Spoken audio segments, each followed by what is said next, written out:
नमस्कार, आप देख रहे हैं टीवी 9 और आपके साथ मैं हूं मनीष। आज काम की बात में आपको आपके काम की बात बताने जा रहे हैं, जो कि आपके प्रोविडेंट फंड से जुड़ी हुई है। दरअसल पीएफ पर एक अपडेट आ रहा है कि सरकार जल्द ही इसका जो ब्याज आपको मिलता है वो आपके खाते में जमा करने जा रही है। तो किसके खाते में कितना पैसा आएगा, कैसे आएगा, इन सब बातों को जानने के लिए हमारे साथ एक्सपर्ट मौजूद हैं, जो कि हैं अश्विनी राणा जी। सर, टीवी 9 पर आपका बहुत बहुत स्वागत है। सर, पहले तो आपको टीवी 9 पर जुड़ने के लिए बहुत बहुत धन्यवाद। सर, हमने ईपीएफओ पे कई सारे शो किए हैं। अब इसमें एक अपडेट आ रहा है कि जो ईयरली इंटरेस्ट होता है, सरकार उसको जल्द से जल्द जारी करने वाली है। तो एक कैलकुलेशन के मुताबिक अगर आपकी 6 लाख तक की सैलरी है या 6 लाख पीएफ में पड़ा हुआ है तो आपको 52,000 रुपये तक मिल सकता है। तो सर, ज़रा इस कैलकुलेशन को समझाएंगे, और भी कुछ नए अपडेट्स हैं उस पर हम धीरे धीरे बात करेंगे। जी सर। देखिए कि इसकी ईपीएफओ बोर्ड की बैठक होगी और उसमें ये तय होगा। वैसे जी कारण क्या है कि उसमें सारे स्टेक होल्डर रहते हैं, यूनियंस रहती हैं, उसके मेंबर जो भी हैं। जी तो पिछली बार 8.25 था, तो इस बार उतना तो रहना ही चाहिए। अगर जी उतना भी रहता है तो मुझे लगता है कि भाई आप 50,000 से करीब उनको मिलता है, और जी आप उससे ऊपर जाता है तो 50,000 से ऊपर 52%, 52,000 भी मिल सकता है। जी तो पीएफओ या ईपीएफओ दोनों में जो ये ब्याज है, जी ये बहुत मैटर करता है। कारण क्या है कि इंटरेस्ट के ऊपर इंटरेस्ट मिलता रहता है आपको, आपका वो एक्यूमुलेट होता रहता है। जी कोई इसके अंदर आपका वो नहीं रहता, इनकम टैक्स नहीं रहता। जी तो एक बहुत अच्छी जो स्कीम है ये, पीएफ की हो या पीएफओ की हो, तो जी उसमें आपको एक अच्छी बढ़ोतरी आपकी जो बैलेंस की है वो होती रहती है, जी बशर्ते कि आप उस पैसे को उसमें कंटिन्यू करें, मतलब बचा के रखें, निकालें। जी जी सर, ये तो हुई कि कैसे मिलता है। अब कैलकुलेशन जो सर समझाने की बात है, तो पहले जैसा आपने बताया 8.25 है, तो माना जा रहा है कि 8.25 से बढ़ा के 8.75 किया जाएगा। तो आपको लगता है कि इतनी बड़ी बढ़ोतरी संभव है? क्योंकि सरकारी खजाने पे भी तो भार पड़ेगा इसका। नहीं, सरकारी खजाने पे इसका भार नहीं पड़ता। जी जी सरकार अपनी तरफ से कुछ नहीं देती। जी जो ट्रस्ट है, जो पीएफ का ट्रस्ट है, जी उसकी जो कमाई होती है उसी को ही बेसिकली बांटा जाता है। यानी ईपीएफओ में जो फंड है, वो फंड को जिस तरह से इन्वेस्ट किया जाता है अलग अलग जगह पर, शेयर मार्केट में हो, म्यूचुअल फंड्स में हो, या जी और गवर्नमेंट सिक्योरिटी में हो, तो उसकी जो इनकम होती है बेसिकली, जी उस इनकम को ही मेंबर्स में डिवाइड किया जाता है। जी तो इसलिए अब वो सरकार के ऊपर इसका कोई बोझ नहीं आने वाला। लेकिन वो, क्योंकि आप देखेंगे कि सब जगह अगर देखा जाए तो इन्वेस्टमेंट की जो रिटर्न है वो कम है। जी लेकिन हाँ, शेयर मार्केट, म्यूचुअल फंड, इस तरह की इन्वेस्टमेंट में अच्छी रिटर्न है। तो जी रिटर्न कितनी रहती है उसके आधार पर ये जो है इसकी डिसीजन होगा कि कितना इंटरेस्ट वो जो है बोर्ड जो है वो परमिट करता है। जी सर, अब दो अहम सवाल सर। एक तो कैलकुलेशन की बात करते हैं, तो कैलकुलेशन अगर एक निकाला गया है, हमारी टीम ने निकाला है कि अगर आप 6 लाख आपके पीएफ खाते में जमा है और 8.75 कर देती है सरकार, तो आपको कम से कम 52,000 रुपये का फ़ायदा मिलेगा, जो कि आप ऊपर हेडिंग में भी चलता हुआ देख रहे होंगे। तो मतलब इतना मिनिमम 52,000 तो आपके खाते में एक मुश्त आएगा ही आएगा। भले ही आप उसको निकाले ना निकाले, लेकिन आपको पीएफ अकाउंट में ऐड होगा। उसी तरह से सर देखा जाए, अगर 5 लाख रुपए भी जमा है तो कम से कम आपको 42 लाख रुपए का फ़ायदा सरकार मतलब ईपीएफओ देगा। तो सर, इस पर आपका क्या कहना है? नहीं नहीं, बिल्कुल। देखिए, ये कोई सरकार आपको कोई, जिसे कहना चाहिए ना, कोई वो बहुत बड़ी आपके ऊपर जी कृपा नहीं कर रही। जी आप ही का पैसा है। यानी जो पैसा कर्मचारी के सैलरी में से कटता है, जो जी एम्प्लॉयर कंट्रीब्यूट करता है, वो जो उस फंड, वो जो उसमें रहता है, उस फंड को वो बोर्ड जो है वो अलग अलग जगह के ऊपर इन्वेस्ट करता है। तो जी इन्वेस्टमेंट से जो रिटर्न आती है वो मेंबर में उसको बांटा जाता है। जी तो इसलिए सरकार उसके ऊपर कोई कृपा नहीं करती। जी सरकार, बल्कि वो बोर्ड जो है एज ए ट्रस्टी के रूप में उसको इन्वेस्ट करके पैसे को और वापस कर्मचारियों को उसको देता है। अब ये उनकी समझ के ऊपर है कि किस तरह से समझ से वो पैसे को सही जगह पर जो है इन्वेस्ट करते हैं। अगर कहीं वो गलत तरीके में इन्वेस्ट कर देंगे तो वो घाटा हो जाएगा, घाटा हो जी जाएगा। तो वो जो एक ट्रेंड बना हुआ है उसको मेंटेन करना भी ईपीएफओ के लिए मुश्किल हो जाता है। जी सर दूसरा जो सवाल है कि जैसे ये ब्याज जो है वो साल में एक बार मिलता है, हालांकि वो मार्च या अप्रैल में मिले जब भी मिले, लेकिन साल में एक बार क्रेडिट होता है आपके पीएफ अकाउंट में।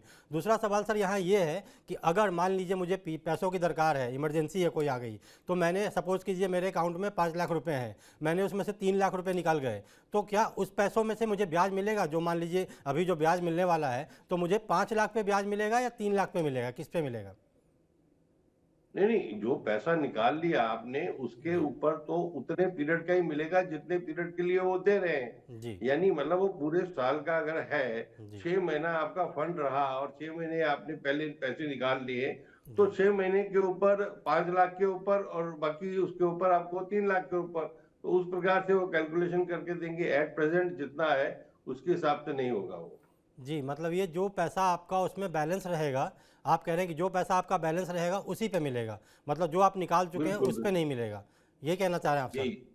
सर नहीं दूसरा ये नहीं, जी जितना पीरियड आपका रहा वहां पर, जी वो तो सर मान ब्याज लीजिए आपको मैं जो थोड़ा सा है। और दर्शकों के लिए क्लियर कर दे रहा हूँ इसको। मान लीजिए 10 साल से मेरा पीएफ में खाता है, 10 साल से मैंने कोई पैसे नहीं निकाले, मेरे अकाउंट में 5 लाख रुपए जमा है पीएफ अकाउंट में, तो 10 साल बाद मतलब कि अभी अप्रैल में मान लीजिए क्रेडिट आने वाला है और मैंने अभी 1 महीने पहले या अभी निकाल लिए उसमें से 5 लाख रुपये, तो मुझे उन 5 लाख का हिसाब किताब कैसे होगा सर? मैं कह रहा हूँ ना कि उसका जो इनका पीरियड जो है जी वो जनवरी टू दिसंबर है। मतलब जी जितना पीरियड आपने पैसा रखा, जी उस पूरा पैसा उसके ऊपर मिलेगा पूरा। और जितना पीरियड आपने पैसा निकाल लिया उसका उसको नहीं, उसका उतना कम मिलेगा। यानी अगर आपने 10 लाख रुपए है तो आपने 5 लाख उसमें से निकाल लिया, जी तो 5 लाख के ऊपर तो आपको पूरे साल का मिलेगा। पांच जी लाख रुपए जितने पीरियड आपने रखा उसके ऊपर आपको उसका इंटरेस्ट मिलेगा। जी जी सर, इसी से जुड़ा हुआ एक और सवाल है। जैसे अभी पीएफ के नए नियम बदले गए थे, उस पे हम लोगों ने शो भी किया था पिछले टाइम, तो उसमें ये बताया गया था कि अगर आप निकासी करते हैं, विड्रॉल के कुछ नियम बदले गए थे, उसमें निकासी करने पे था कि आप एक बार में 75% निकाल सकते हैं, 25% छोड़ के। मान लीजिए 10 लाख आपका है तो आप 7.5 लाख तक विड्रॉल कर सकते हैं। तो सर ये जो बाकी का 25% बचता है, इसका क्या होगा? मान लीजिए अगर मैं फिर दोबारा निकालूँ तो उस 25% का फिर 75% निकाल सकते हैं क्या? नहीं नहीं, 2 महीने के बाद मतलब जो है जी वो आपकी जॉब चली गई, ठीक है, जी आप 1 महीने के अंदर जो है 75% निकाल सकते हो। जी 2 महीने के बाद आप और 25% जो वो भी है वो निकाल सकते हो। जी नहीं तो 100% अगर पूरा निकालना है तो 12 महीने के बाद आप निकालते हैं। जी, मतलब उसके लिए मुझे 12 महीने का इंतज़ार करना पड़ेगा। ये मतलब नए जी जी नियमों में जी क्लॉज किया गया है ये। सर दूसरा ये है जी। कि जो सीबीडी है, जो डिपार्टमेंट है इसकी, वो कैसे फैसला लेती है, कुछ कैसे कैलकुलेशन करती है, इसका कुछ आप दर्शकों को समझा पाएँ तो? किस चीज का कैलकुलेशन? ये जो इंटरेस्ट रेट कैलकुलेशन होता है। इंटरेस्ट तो सीधा सीधा आपके अकाउंट पे जितना पैसा है आपने उसका गणित आपने बताया ही है कि ये जी अगर 8.72% आता है तो उसके ऊपर सीधा सीधा 12,000 आ गया। यानी जितना बैलेंस है उसके ऊपर वो एक साल का वो इंटरेस्ट जो है वो उन्होंने कैलकुलेट करना है। तो जी उसमें कोई बहुत बड़ा गणित नहीं है। वो जी जितना पैसा आपका बैलेंस है उसके ऊपर वो उतने परसेंट से दे देंगे आपको। जी, मतलब जो आपका बैलेंस बचा हुआ है उस पे आपको मिल जाएगा, जितने परसेंट भी बढ़ा। अगर 8.75% बढ़ा तो उतना मिलेगा, अगर 8.5 हुआ तो। हालांकि ये अभी संभावना जताई जा रही है, अभी पुख्ता कुछ भी नहीं मुझे है। नहीं लगता कि ज्यादा बढ़ेगा। 8.25 जो है कंटिन्यू कर ले, जी ये एक बहुत बड़ी उपलब्धि होगी। कई जी बार देखा गया है कि वो जो बेंचमार्क है उससे भी कम चले जाते हैं। जी लेकिन अगर कुछ बढ़ाया भी तो पॉइंट 8.25 की जगह जी 8.354550 मैक्सिमम, इतना 75 की उम्मीद कम है मुझे। जी जी, इसलिए मैंने कहा कि ऐसी संभावना जताई जा रही है कि हो सकता है 8.75 हो जाए, क्योंकि कुछ रिपोर्ट्स में ऐसी जी चर्चा चल रही है। तो सर ये तो कितना बढ़ेगा आने वाला समय बताएगा। लेकिन सर इसके पहले भी आपने शो में कई बार कहा हुआ है, मैं एक बार फिर चाहूँगा कि आप दर्शकों को इस बात पर जोर डालें कि पीएफ का पैसा जो है हमेशा इमरजेंसी में ही निकालना चाहिए। और शायद जो नए नियम आए थे उसमें भी सरकार ने इसीलिए इतनी तब्दीली की ताकि लोग बार बार पैसे निकालते थे। कुछ लोगों को लगता है चलो जी कोई काम है पीएफ से पैसा निकाल लो, तो ये कितना घातक साबित हो सकता है, जरा समझाइए सर। नहीं नहीं, बिल्कुल। देखिए, ये पीएफ जो है वो हमारे रिटायरमेंट के लिए एक बहुत बड़ा सपोर्टर है, यानी जी टर्मिनल बेनिफिट है। रिटायरमेंट के समय हमारे पास पैसा होना चाहिए जी ताकि हम उससे अपना बाकी जो जीवन है वो यापन कर सके। जी लेकिन हाँ, अगर हमें बीच में मुश्किल है, नौकरी चली गई है, तो हम उसके हिसाब से निकाल सकते हैं, लेकिन नौकरी दोबारा हमें मिलने वाली है तो हमें नहीं निकालना चाहिए। जी और अगर हमें मान लो शादी के लिए जरूरत है तो भी हम निकाल सकते हैं, और मकान बनाने के लिए चाहिए तो भी निकाल सकते हैं, बच्चों के एजुकेशन, वो एक जरूरी चीज है कि हमारे जी पास और कोई ऑप्शन नहीं है तो हम इस पैसे को छेड़ें। नहीं तो मुझे लगता है कि इस पैसे को छेड़ना नहीं चाहिए, इस पैसे को अपने रिटायरमेंट बेनिफिट के रूप में जो है इन्वेस्ट करना चाहिए। हमारे पास कोई जब और विकल्प ना बचा हो कि जी हमें बैंक से एजुकेशन लोन नहीं मिल रहा या और कोई लोन नहीं मिल रहा, फिर हम अपने पीएफ को निकालें, क्योंकि इसके ऊपर जो रिटर्न है वो जी क्यूमुलेटिव है। मतलब आप इंटरेस्ट के ऊपर इंटरेस्ट मिलता जा रहा है और एक अच्छा खासा पैसा जो हमारा जमा हो जाता है, तो इसलिए इसको आसानी से इसमें से निकालना नहीं चाहिए। जी सर, ये आपने बिल्कुल सही कहा कि ये आपका एक तरह का रिटायरमेंट फंड है और इसको आप हाथ तभी लगाएं जब बहुत ज़्यादा इमरजेंसी हो। हालांकि सरकार ने जब नए नियम अपडेट किए हैं तो उसमें कई सारे क्लॉज भी बता दिए हैं कि शादी के मद के लिए आप कितना निकाल सकते हैं, पढ़ाई के लिए कितना निकाल सकते हैं, घर बनाने के लिए कितना निकाल सकते हैं। तो वो सारा कुछ सरकार ने मतलब सिस्टम को ट्रांसपेरेंट थोड़ा बना दिया है। अब सर आते हैं कि मुद्दा बनता है पेंशन का। जैसे कि कई लोगों के माइंड में कन्फ्यूज़न होता है कि उसमें 3 क्लॉज होते हैं, एक तो एम्प्लॉयर कंट्रीब्यूशन, एक एम्प्लॉय कंट्रीब्यूशन और एक पेंशन वाला हिस्सा।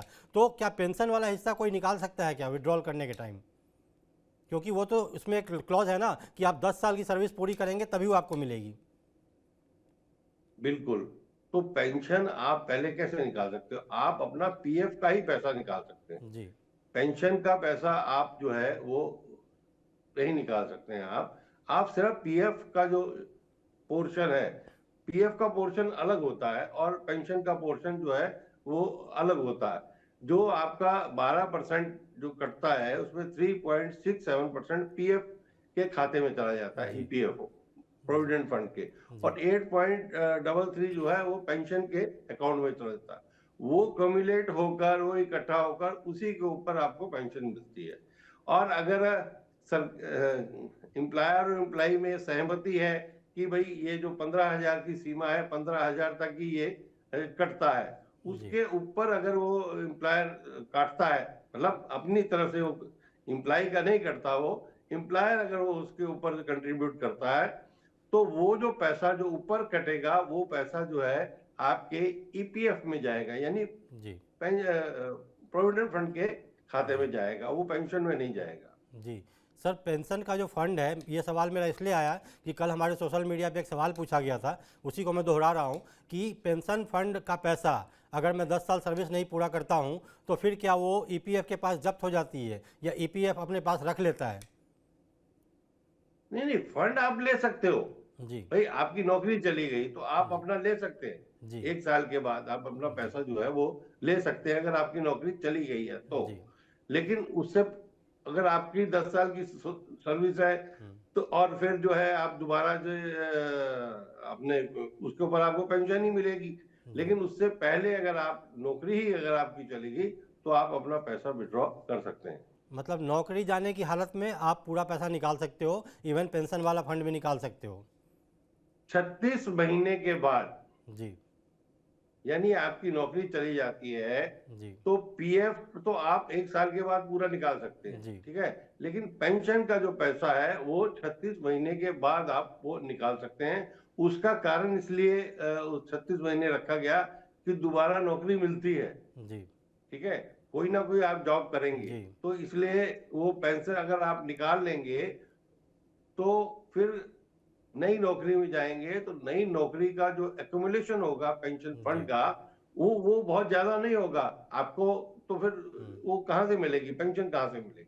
जी, आपने बिल्कुल सही कहा सर, क्योंकि इसीलिए उसके कुछ क्लॉज दिए गए हैं जो कि ईपीएफओ की वेबसाइट पे भी है। और ख़ास करके ईपीएफ आजकल इतना ट्रांसपेरेंट हो गया है, हमने एक शो में बात भी की थी कि आपको अपना कैलकुलेटर और ईपीएफ की ताकत देखनी है तो आप ईपीएफ कैलकुलेटर से चेक कर सकते हैं कि अगर आपकी मान लीजिए 15,000 पीएफ कट रहा है तो आपको रिटायरमेंट के टाइम पे कितना बड़ा अमाउंट मिल सकता है, क्योंकि इसमें कंपाउंड इंटरेस्ट का फॉर्मूला लगता है जो कि और किसी निवेश में नहीं है। इसलिए पीएफ को सबसे सुरक्षित निवेश माना जाता है और परंपरागत तो है ही, क्योंकि पुराने ज़माने में हमारे बाप दादाओं के ज़माने में जब होता था तो लोग पीएफ से पैसा रिटायरमेंट के बाद ही उसी पैसे से बच्चों की शादी भी करते थे, घर भी बनाते थे। हालांकि आज सिस्टम बदल चुका है, इसीलिए शायद पीएफ ऑफिस ने भी कई सिस्टम बदले हैं। अब इनका पैसा जो आपका पैसा जमा होता है इक्विटी मार्केट में भी जाता है, कई सारे फंड में भी लगते हैं। तो सर जरा इसको समझाएंगे कि ये कैसे काम करता है? देखिए, वो एक सेट गाइडलाइन है और उनकी सहमति है बोर्ड की, ट्रस्ट की। भाई इतना परसेंट जो है वो बैंकों के डिपॉजिट में रहेगा, इतना परसेंट शेयर मार्केट में, 10% के करीब है शेयर मार्केट में जाएगा, बाकी म्यूचुअल फंड में जाएगा, गवर्नमेंट सिक्योरिटीज में जाएगा। तो अलग अलग तरह के वो जो इन्वेस्टमेंट के उनके डिसाइडेड फार्मूला है कि इतना इतना परसेंट जो है वो इसी श्रेणी में हम निवेश कर सकते हैं। ये ट्रस्ट ही डिसाइड करता है कि कितना कितना पैसा कहाँ का हम इन्वेस्ट करेंगे। जी जी, ये तो खैर ट्रस्ट ही डिसाइड करेगा, और खासकर वहाँ भी फंड मैनेजर्स होते हैं जो काफ़ी मतलब परिपक्व होते हैं और एक्सपीरियंस होते हैं, तभी आपका पैसा इधर से उधर करते हैं। सर ये तो हुई पैसों की बात। एक तरफ थोड़ा व्हाट्सएप मतलब 8 पे कमीशन पे भी चर्चा कर लेते हैं, क्योंकि इसकी भी बहुत सारी बातें चल रही है कि 1 जनवरी से लागू हो जाएगा तो ऐसा हो जाएगा वैसा हो जाएगा। तो सर इसके बारे में थोड़ा अपडेट बताएंगे क्या आप, क्योंकि आपने जुड़े रहते हैं इन सब चीज़ों से। नहीं, क्या है कि अभी तक सिर्फ जो है वो जो व्हाट्सएप में ज्ञान आ रहा है जी वही ज्ञान समझ लीजिए आप है। जी कारण क्या है कि अभी तक जो है उसकी वर्किंग शुरू नहीं हुई, कुछ जी भी हुआ नहीं। जो ट्रेड यूनियंस को उन्होंने पे कमीशन ने बुलाया नहीं बात करने जी के लिए, और जो फार्मूला कोई डिसाइड नहीं हुआ। हाँ, जी इतना जरूर है कि 1 जनवरी 2026 से लोगों को जो एरियर है जी और जो इफेक्टिव डेट है वो रहेगी, वो बदल नहीं सकती, वो डिसाइडेड है। जी चाहे वो 1 साल के बाद हो, 2 साल के बाद हो, उनको उस डेट से जो एरियर भी मिलेगा और नए पे स्केल भी मिलेंगे। जी तो इतना ही आज के डेट में डिसाइडेड है। बाकी सिर्फ जो है वो हम ख्याल बना रहे हैं कि इतना हो जी जाएगा, इतना हो जाएगा, इतना हो जाएगा। तो ऐसा भी कुछ भी नहीं है, क्योंकि जब तक कोई ग्रुप जो है जी ऑर्गेनाइजेशंस का, ट्रेड यूनियन का पे कमीशन के पास जाता है, प्रेजेंट करता है कि हमें इतना होना चाहिए जी या इतना फैक्टर होना चाहिए, और पे कमीशन उसके ऊपर अपना कोई कमेंट अगर देता है या कोई रिएक्ट करता है, तब आप एक एज्यूम कर सकते हैं कि जी भाई इतना नहीं इतना हो सकता है। तो जी, मतलब अभी तो इस आधिकारिक तरह रूप से का अभी कुछ कोई भी नहीं है। जी सर बताइए। अभी कुछ भी नहीं है, जी, आधिकारिक रूप से अभी कुछ भी नहीं है, लेकिन सर जैसा कुछ कि भी नहीं है। लोकसभा में एक सवाल के जवाब में भी बोला गया था, वित्त मंत्रालय ने ही कहा कि अभी सरकार की तरफ से कोई अभी ऐसा कुछ फैसला नहीं हुआ है। हाँ, लेकिन इस पे काम चल रहा है, जैसे ही कुछ आएगा हम इस पे अपडेट देंगे। तो सरकार ने साफ कर दिया है, हमने अपने चैनल पे चलाया भी था कि अभी ऐसा कुछ नहीं है कि 1 जनवरी से लागू होने वाला है या अब लागू हो ही जाएगा। तो लेकिन सर इसीलिए हमने सोचा कि शो के जरिए भी दर्शकों को बताएं। लेकिन सर अगर लागू होता है तो ये बेनिफिट होगा कि नहीं होगा किसी को, क्योंकि कई जगह ये कहा जा रहा है कि झटका भी लग सकता है। नहीं नहीं, झटके वाली कोई बात नहीं। मैंने बार बार कहता हूं कि सरकार जो अपने कर्मचारी हैं, केंद्रीय कर्मचारी हैं, सेंट्रल गवर्नमेंट के एम्प्लॉइज हैं, उनको तो रत्ती भर बिल्कुल भी जो है नाराज करने के मूड में नहीं, नाराज नहीं करना चाहती, क्योंकि जी सरकार को चलाने वाले वो हैं। तो इसलिए उनको कोई नाराजगी नहीं। हाँ, थोड़ा बहुत ऊपर नीचे कोई नए नियम, कोई कानून, कोई फैक्टर को कैलकुलेट करने का तरीका, कुछ चीजें हो सकती हैं, बदलाव हो सकता है, लेकिन ऐसा नहीं कि उनको नाराज हो जाएगा या उनका नुकसान हो जाएगा, क्योंकि 10 जी साल तक अगर ये उसकी लाइफ है पे कमीशन की, तो जी सरकार जो है ऐसा कोई कदम नहीं उठाएगी कि अपने कर्मचारियों को वो नाराज करे। जी जी, सरकार ऐसा फैसला कोई नहीं लेगी, ये तो बात बिल्कुल सही है। अब सर चलते हैं थोड़ा पीएफ की तरफ, क्योंकि जैसा कि मैंने बताया कि कई सारे ट्रांसपेरेंसी आ चुकी है। तो सर ऐसा कौन कौन सा तरीका है जिससे हम अपना पीएफ घर बैठे चेक कर सकते हैं? क्योंकि अभी 4-5 दिन पहले भी एक स्टोरी चल रही थी कि पीएफ निकालना अब कितना आसान हो गया है। तो थोड़ा एज एन एक्सपर्ट आप बता सकें कि अब सच में कितना आसान हो गया ये काम करना। नहीं नहीं, बिल्कुल जो है, आप वेबसाइट पर जाइए, आप आपके पास यूएएन नंबर है, आप उसमें लॉगिन करिए और जी आप उसके अंदर सब कुछ है कि क्या करना चाहते हैं। अगर जी आपको बैलेंस चेक करना है या कुछ करना है तो मिस कॉल नंबर भी उनका है 9966055524। जी तो जी वो मिस कॉल लगा कर भी आप जो है अपना बैलेंस जो है वो कंफर्म कर सकते हैं। तो जी यानी डिजिटलाइजेशन ईपीएफओ का इतना बढ़िया हो गया है, क्योंकि पहले लोग महीनों धक्के खाते रहते थे लेकिन वो अपने पीएफ तक की जानकारी या कुछ भी है नहीं पा सकते थे। तो अब तो जो आपका आपने पैसा निकालना है वो भी आपका ऑनलाइन है, आप अपना ऑनलाइन अप्लाई कीजिए और आपके खाते में वो सीधा पैसा आ जाएगा।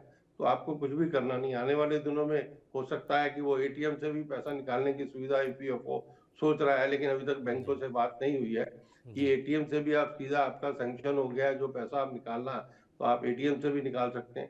जी तो यानी जो ईपीएफओ जो का मैनेजमेंट है वो दिन प्रतिदिन जो है कर्मचारियों की सुविधा के लिए कुछ ना कुछ प्रयास कर रहा है कि भाई उनको अधिक से अधिक सुविधा जो है वो इस काम में दी जाए।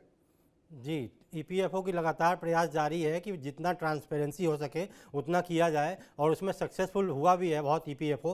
क्योंकि अब आप अपने मोबाइल से उमंग ऐप के जरिए भी सब कुछ चेक कर सकते हैं, बैलेंस से लेके क्लेम भी कर सकते हैं, क्लेम सेटल हुआ है रिजेक्ट हुआ ये भी चेक कर सकते हैं। तो ट्रांसपेरेंसी तो बढ़ी है। लेकिन सर एक थोड़ा सा आते हैं, आज मैं एक रिपोर्ट पढ़ रहा था, उसमें कहा गया था कि एक कंपनी है, कोई अमुक कंपनी है, मैं किसी कंपनी का नाम नहीं लूँगा यहाँ पे, लेकिन उस कंपनी ने टैक्स काटा किसी बंदे का, किसी कर्मचारी का, उस टैक्स को जमा नहीं किया गया और उसको इनकम टैक्स से नोटिस मिल गया, और वो रकम थी पीएफ की। तो सर ऐसे केस में, हालांकि केस वो कर्मचारी ही जीता लास्ट में और कंपनी को घर जाना भुगतना पड़ा, तो सर ऐसे केस में लोगों को कितना अवेयर रहने की ज़रूरत है? क्योंकि उसने अपना जो बताया गया रिपोर्ट में कि उस बंदे ने अपना पीएफ अकाउंट कभी चेक ही नहीं किया था आज तक, तो उसको पता ही नहीं था कि पीएफ मेरा जमा होता है नहीं होता है, और वो टैक्स भरता जा रहा था।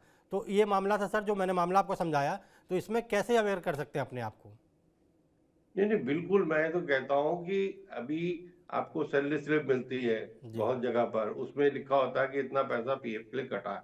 तो आप हर महीने, नहीं तो 2 महीने 3 महीने के बाद अपने पीएफ ईपीएफओ के अपने अकाउंट को चेक करते रहें कि वो कंपनी ने आपका जो पैसा काटा है वो क्रेडिट हुआ है कि नहीं हुआ। मैं तो जब भी कहीं पर भी जाता हूँ, चाहे गाड़ी में जाता हूँ या जी किसी जो एजेंसी वाले वर्कर के पास भी जाता हूँ, हॉस्पिटल जाता हूँ, उनसे पूछता हूँ कि भाई आपका जो कॉन्ट्रैक्टर है वो पैसे काट रहा है, आपके आपके पैसे वहां जमा हो रहे हैं, आप चेक कर रहे हो। यानी अवेयरनेस तो हमें लोगों को क्या है कि सब लोग पढ़े लिखे नहीं है, कुछ जी कम पढ़े लिखे भी हो सकते हैं, लेकिन आज एक मोबाइल के थ्रू जो है वो ऐप की सुविधा है, तो उस ऐप से हम जरूर चेक करते रहे कि हमारे जो कॉन्ट्रैक्टर ने या हमारे ऑनर ने जो पैसा हमारा काटा है और जी अपना पैसा उसने जमा कराया है कि नहीं कराया। मतलब हमारा और उसका दोनों का पैसा वहां जमा हुआ है कि नहीं, वो अकाउंट में हमें रिफ्लेक्ट होगा। तो वो जरूर चेक करते रहना चाहिए, क्योंकि बाद में आप बहुत समय के बाद कोई लड़ाई लड़ेंगे तो वो लड़ाई लड़नी जो है वो मुश्किल हो जाती है। लेकिन इमीडिएट अगर आपका 1 महीने 2 महीने 3 महीने कोई आपकी कंपनी पैसा नहीं काट रही, तो आप अपनी ट्रेड यूनियन को अप्रोच कर सकते हैं। वो नहीं मान रहे तो आप ईपीओ कमिश्नर को कर सकते हैं। यानी जहां जहां फोरम पर आप कंप्लेंट कर सकते हैं कि मेरे पैसे कटे हैं लेकिन जमा नहीं हुए। जी लेकिन उसके लिए हमें खुद ही जागना पड़ेगा। अगर हम सोए रहे और कोई आके हमारा ध्यान रखेगा, ऐसा पॉसिबल नहीं।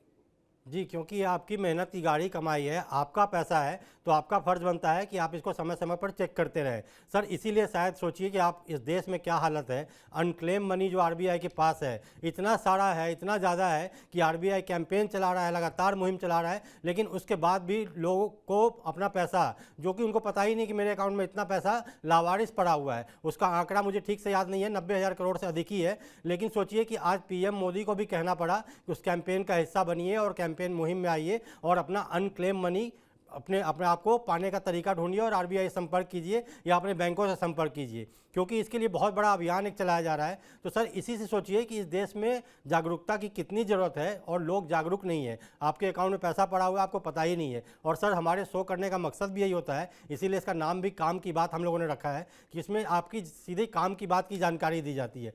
जी सर, इस पर आप क्या कहेंगे? नहीं नहीं, बिल्कुल। मैं तो कहता हूँ एक स्पेशल शो आप जो है अनक्लेम्ड मनी के ऊपर ही कीजिए, तो उसमें हम बात करेंगे भाई कैसे कैसे क्या क्या क्या कारण क्या है कि आज सब कुछ डिजिटलाइजेशन है। जी मोबाइल है, आपका अकाउंट भी आप देख सकते हैं, एफडी कब है, कब रिन्यू हो रही है, आपको अलर्ट भी बैंक से आ जी जाता है। लेकिन पहले क्या होता था, फिजिकल डिपॉजिट बनाया जाता था या ओके पासबुक बनती थी, तो हमारे किसी पूर्वज ने ठीक है या हमारे किसी पेरेंट ने हमारे लिए खोल दिया, या उन्होंने हम अपने पोते के लिए पोती के लिए खोल दिया, और जी उनके पेरेंट्स को बताया ही नहीं। जी और ना उसमें नॉमिनेशन उस समय फैसिलिटी होती थी, यानी वो जो सुविधाएं नहीं थी। तो आज वो सारी सुविधाएं हैं, और जी हैं तो उसका भरपूर वो होना चाहिए, और समय समय पर बैंक को भी हमें अपडेट देते रहना चाहिए कि अगर मान लो कुछ बदलाव हुआ है। भाई जी बैंक 2 साल बाद 3 साल बाद केवाईसी करता है, जी लेकिन फिर भी कोई बदलाव होता है तो बैंक को जो है, मतलब रिजर्व बैंक और सरकार जो है इस समय ग्राहकों के लिए कितना उस तरह से काम कर रही है कि नॉमिनेशन को भी एक की जगह 4 कर दिया। जी तो मतलब आपकी सुविधा के लिए कि आपका पैसा है और आपके जो वारिस है उनको समय पर मिल जाए, जी उसकी सोच जो है वो रिजर्व बैंक की ऐसी है। तो जी उनकी सोच में कोई फर्क नहीं है, लेकिन जागरूक हमें होना है। अब जी स्पेशल कैंपेन चलाए जा रहे हैं, बैंक और बैंक जो है वो भी कैंपेन चला रहे हैं, जी और अलग अलग छोटे छोटे जगह पर भी जा रहे हैं कि जी आप वहां जाकर अपने जो पेरेंट्स हैं या अपने उनके नाम से ढूंढ सकते हैं कि भी कोई पैसा है कि नहीं है। तो जी प्रयास तो हमें ही करना पड़ेगा, बैंक तो सरकार जो है वो देने के लिए तैयार बैठी है। जी सर, आपने बिल्कुल सही कहा और हमारा काम भी है लोगों को जागरूक करना अपने शो के माध्यम से। तो इसीलिए हम इस पे एक अगला शो जरूर करेंगे अनक्लेम मनी के ऊपर और पूरी प्रक्रिया समझाएंगे एक्सपर्ट के जरिए कि कैसे क्या होता है। तो सर, TV9 का समय देने के लिए बहुत बहुत धन्यवाद आपका। जी, तो ये थे एक्सपर्ट जो बता रहे थे कि कैसे आप जागरूक रहकर अपना बहुत सारा पैसा सेव कर सकते हैं। बची PF की बात, तो कितना % बढ़ेगा अब इसकी आधिकारिक घोषणा तो नहीं हुई है, लेकिन खुशखबरी आपको मिलेगी और बहुत जल्दी मिलेगी। तो ऐसे ही ज़रूरी जानकारी देखने के लिए देखते रहिए TV9। नमस्कार।